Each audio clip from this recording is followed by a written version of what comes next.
Assalamualaikum warahmatullahi wabarakatuh. Bagaimana kabarnya? Semoga sehat ya. Kita di sini ada di pengajian online Jamaah Ruqyah Hati dan live streaming kali ini kita akan bicara tentang fana fillah. Kayak berat ini pembahasannya ya. Fana fillah, tetapi kita coba untuk membuatnya lebih sederhana bahasanya, lebih mudah dimengerti mudah-mudahan ya. Jadi fana fillah itu secara sederhana kita bisa bilang bahwa kita bisa cari dulu kata atau kalimat yang pas. Jadi kita bisa menghilangkan ego kita. Itu mungkin sederhananya fana fillah. Jadi fana itu adalah menghilangkan diri. Yang diri yang dimaksud ini sebenarnya adalah ego. Jadi yang kita hilangkan itu adalah ego kita atau identitas diri kita yang melekat. Itu yang dimaksud dengan fana. Fana sendiri kalau di dalam bahasanya disebut dengan hilang atau binasa. Itu artinya secara bahasa. Nah, fana fillah sendiri atau kata fana itu sebenarnya ada dasarnya di dalam Al-Quran. Kita mungkin kalau Anda selalu membaca surah Ar-Rahman, pasti pernah membaca ayat ini. Kullu man 'alaiha fan. Kullu man 'alaiha fan. Kullu man, siapapun, setiap semuanya yang ada di atas bumi itu fan. Itu akan binasa. Fan yang itu binasa. Nah, ayat yang senada ada di surah Al-Qasas. Itu disebutkan di situ bahwa kullu syai'in halikun illa wajha, bahwa segala sesuatu itu halikun, akan rusak, akan binasa, akan hancur kecuali wajah Allah. Sekali lagi, wajah Allah itu silahkan diterjemahkan, dipahami sesuai dengan tingkat pemahamannya. Nah, di sini kemudian ulama-ulama, terutama ulama-ulama sufi, ulama-ulama tasawuf, menjadikan ayat ini atau dua ayat ini sebagai dasar ya, sebagai dasar untuk mengembangkan konsep fana tadi, konsep menghilangkan ego atau menghilangkan identitas diri. Kita berat ya. Nah, sehingga ketika ego kita itu hilang atau identitas diri kita itu hilang, yang ada atau yang tertinggal adalah Allah Subhanahu wa Ta'ala. Jadi pada saat kondisi itu sedang dialami, jadi saya ulangi, pada saat kondisi itu sedang dialami, maka yang terjadi di dalam diri kita, dalam internal kita adalah kita menghilangkan ego kita, menghilangkan identitas diri kita, menghilangkan diri kita, sehingga yang tampil, yang wujud itu hanyalah Allah Subhanahu wa Ta'ala. Dan pada saat itu posisi kita adalah sebagai syahidun, sebagai penyaksi. Ayat Al-Quran yang selalu saya sampaikan tentang hal ini adalah pada saat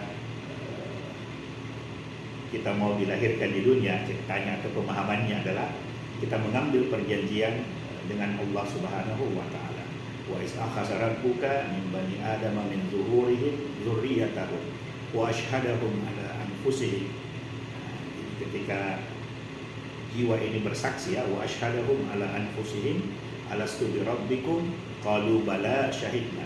Jadi jiwa-jiwa kita itu, diri-diri kita itu pernah bersaksi di suatu momen, di suatu masa itu kita bersaksi bahwa Allah sebagai Rabbun kita.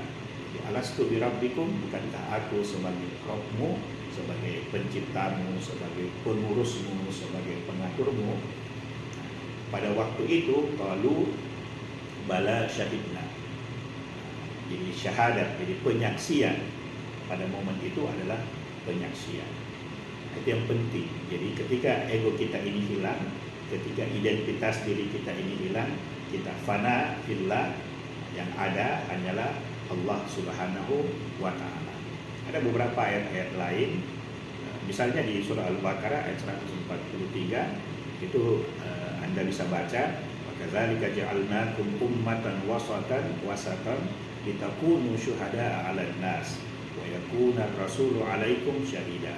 Jadi posisi Rasulullah Sallallahu Alaihi Wasallam adalah sebagai penyaksi, dan posisi kita atas umat manusia ini juga adalah sebagai penyaksi. Kapan posisi ini kita alami? Ketika kita fana fillah, ketika kita menghilangkan diri kita, menghilangkan ego kita, menghilangkan identitas diri kita, kemudian yang tampak pada saat itu, yang disaksikan pada saat itu adalah Allah Subhanahu wa Ta'ala. Kita statusnya sebagai penyaksi, yang kita saksikan adalah af'al, perbuatan-perbuatannya Allah Subhanahu wa Ta'ala. Setiap momen, setiap kejadian, satu kejadian itu adalah sejatinya af'al atau perbuatan-perbuatannya Allah Subhanahu wa Ta'ala. Jadi fana fillah ini sekali lagi, meskipun mungkin terkesan konsep yang berat, konsep yang mungkin agak sulit untuk dipahami, tetapi kalau Anda bisa memahami bahwa kita harus melepaskan ego, kita harus menurunkan ego atau mengecilkan ego kita, atau kita tidak menggunakan ego kita, ya, kalau itu bisa Anda pahami, berarti itu makna praktek dari fana fillah. Nah, itu maknanya. Lantas kalau kita mau praktekkan ini fana fillah itu gimana? Nah, yang kita ajarkan adalah ada 5 amal batin. Apa itu 5 amal batin? Nah, 5 amal batin itu secara berurutan, ya, secara sequence berurutan adalah: pertama ikhlas, setelah ikhlas ada tawakal, setelah tawakal ada ridha, setelah ridha ada sabar, setelah sabar ada syukur. Secara ringkas sekali, ikhlas itu adalah kita meniadakan ego kita, hawa nafsu kita. Jadi ketika kita menginginkan sesuatu, kita kembalikan kepada Allah, lillahi ta'ala. Saya melakukan ini karena Allah yang menggerakkan, yang menyuruh, yang memerintah, dan hasilnya untuk Allah Subhanahu wa Ta'ala. Setelah ikhlas muncul tawakal. Jadi kita bergantung kepada Allah Subhanahu wa Ta'ala.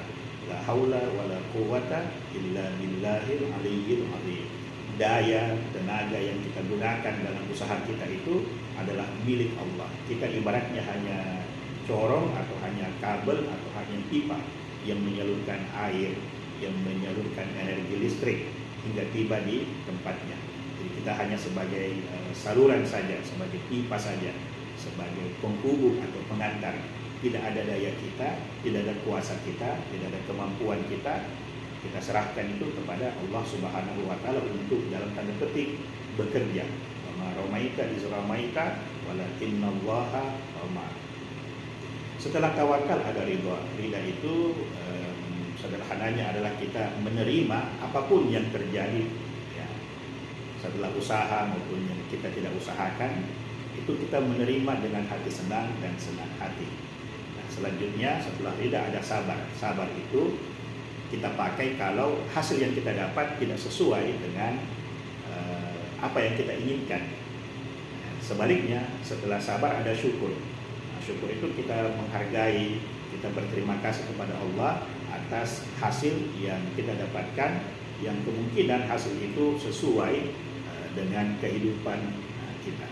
Nah, kalau ini kita lakukan, ya tidak berarti bahwa kita menjadi orang yang suci, orang yang perfeksionis, ya, atau tiba-tiba kita menjadi ahli ibadah dan meninggalkan semua kehidupan dunia. Fana itu tidak begitu. Nah, fana itu prakteknya di 5 amal batin tadi. Kita mulai dari hal-hal sederhana, hal-hal kecil, ya. Kemudian kita pakai itu, kita hayati itu, kita hidupkan itu. Nah, seperti itu mungkin. Terima kasih. Assalamualaikum warahmatullahi wabarakatuh.